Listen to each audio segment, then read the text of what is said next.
Hello everyone, this is Naim and welcome to my another video. So guys, আজকের ভিডিওতে কী হতে চলেছে অবশ্যই ভিডিও টাইটেল অ্যান্ড থাম্বনেল থেকে অবশ্যই বুঝে গেছেন। তাহলে চলুন ভিডিওটি শুরু করা যাক। সো গাইস, আমার মাথাতে দেখছেন একটা গামলাতে দুইটা ব্যাগ আছে। এই ব্যাগের মধ্যে রয়েছে সার। আমি আজকে ঘেরে সার দিতে আসছি। গাইস, মাথা থেকে নামিয়ে আমি এখন এই বাসার ভিতরে রাখলাম। দেখুন, এতে 2 কেজি না সরি, এই 2 ব্যাগে 20 কেজি ড্যাব সার আছে। আর এই প্যানের মধ্যে আছে 1 প্যাকেট রুটি। যেহেতু এখন দুপুর টাইম, সেজন্য একটু ক্ষুধা বেশি লাগে, সেজন্য আমি আগে থেকে 1 প্যাকেট রুটি নিয়ে আসলাম দোকান থেকে। ক্ষুধা লাগলে খাবো। একটা মিস্টেক হয়ে গেছে, সেটা হচ্ছে পানি আনা হয়নি। যাই হোক, সমস্যা নেই, আমি আগে রুটিগুলো খেয়ে নিই, তারপরে পরে ভিডিও বানাবো।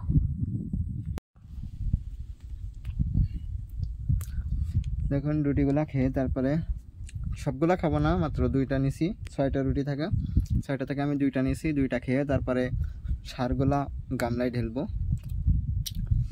গামলায় ঢেলার পরে তারপরে ঘেরে নিয়ে যাব।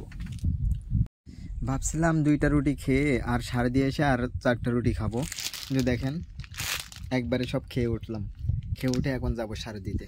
এই গামলার ভিতরে ঢেলবো, ঢেলার পরে তারপরে মাথায় করে নিয়ে যাব ঘেরে। যেহেতু আমি একা আসছি, সেজন্য দেখানো যাবে না যে কেমনে সার দিই, তাই সারগুলো ঢেলে শুধু দেখাচ্ছি।